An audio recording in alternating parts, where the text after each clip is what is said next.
लेकिन मनोज गैरोला सर, एक रिपोर्ट आई है, आपने शायद हो सकता है पढ़ा होगा, राजस्थान में जिस तरीके से संक्रमण बढ़ा, लेकिन उसी बीच राजस्थान के 24 से ज्यादा आर्मी, एयरफोर्स और बीएसएफ के बेस में एक भी फौजी ऐसा नहीं जिसे हॉस्पिटल में एडमिट कराने की जरूरत पड़ी हो, क्योंकि वहां पर एक तो स्ट्रिक्ट कोविड जो एप्रोप्रिएट बिहेवियर है उसे लागू किया गया, अनुशासन जिसका जिक्र डॉक्टर एम्बोली कर रहे थे वो पूरी तरीके से लागू कर दिया गया, मास्क की बाकायदा चेकिंग की गई, जो कैंडल टेस्ट की बातचीत हो रही है, अगर उसमें मास्क फेल हो रहा है तो उसे तुरंत बदल देने की जरूरत महसूस की गई, इन नियमों का पालन किया गया।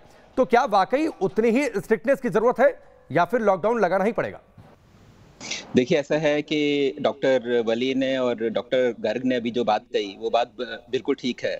अगर सारे के सारे नागरिक अपने मन से ही लॉकडाउन कर लें, जब उन्हें आवश्यकता ना हो बाहर ना जाएं और जो भी कोविड की गाइडलाइंस है उसको फॉलो करें, तब तो हमें लॉकडाउन की कोई भी आवश्यकता नहीं होगी। लेकिन ये चीज़ बहुत थ्योरेटिकल होती है।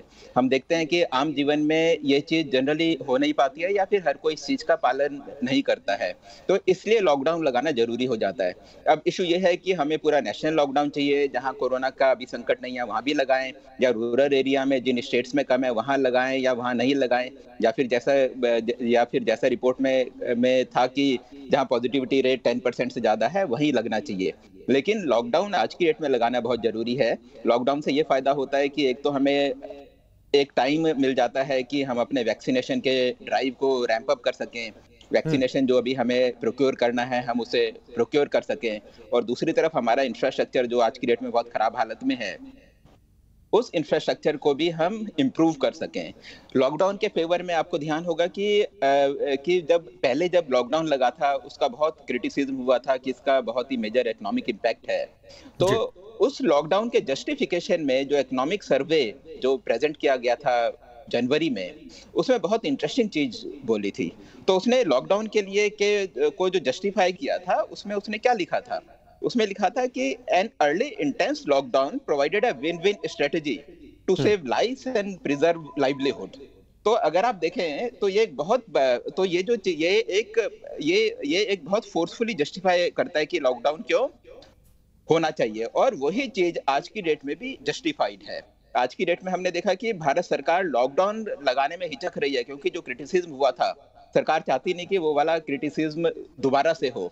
और उस समय जो इकोनॉमिक रिकवरी की हमने जो बात करी थी कि जो इसका इकोनॉमिक इम्पैक्ट था, फर्स्ट क्वार्टर में जो इकोनॉमिक हमारी जो जीडीपी का जो नेगेटिव इसका इम्पैक्ट था, जीडीपी हमारी कॉन्ट्रैक्ट करी थी 24% तक। लेकिन इसी इकोनॉमिक सर्वे में लिखा है कि थर्ड क्वार्टर में आते आते उसमें वी शेप रिकवरी शुरू हो गई थी। तो ये ऐसा है कि अब सरकार ने इकोनॉमिक का ग्रोथ का आप जिक्र कर रहे हैं या फिर जो डिप की थी, आपको लगता है सर ऐसा कि सरकार उससे डर रही है, इसलिए शायद पशुपेश में है, इसीलिए राज्यों को अधिकार दिए गए हैं कि माइक्रो कंटेनमेंट जोन पर फोकस किया जाए ताकि अर्थव्यवस्था की हालत उतनी ना खराब हो? देखिए, ऐसा है कि सरकार का जो क्रिटिसिज्म था दो चीजों को लेके था।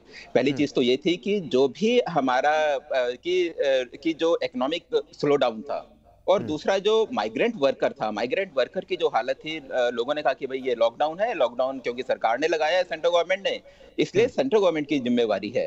तो ये दो मेन कारण थे। लेकिन साथ ही साथ उन्होंने जिस तरीके से जस्टिफाई किया है इकोनॉमिक सर्वे में फोर्सफुली, और कहा है कि हमारी इकोनॉमिक रिकवरी भी बाद में बहुत ज्यादा फास्ट हुई थी। और दूसरी चीज ये है कि और उन्होंने इसको जस्टिफाई इकोनॉमिक जो ये माइग्रेंट लेबर है उसके लिए भी किया है कि शॉर्ट टर्म में तो हमारे लिए जिंदगी बचाना बहुत जरूरी था, जब जिंदगी रहेगी तभी हमारी इकोनॉमिक रिकवरी हो सकती है। तो वो चीज जो जनवरी के महीने में जस्टिफाइड थी वो चीज आज की डेट में भी जस्टिफाइड है। मेरे ख्याल से तो सेंट्रल गवर्नमेंट को एक स्ट्रॉन्ग स्टेप लेना पड़ेगा। अगर नेशन वाइड नहीं तो जहां जहां ये जरूरी है वहां तो लॉकडाउन लगाना ही पड़ेगा।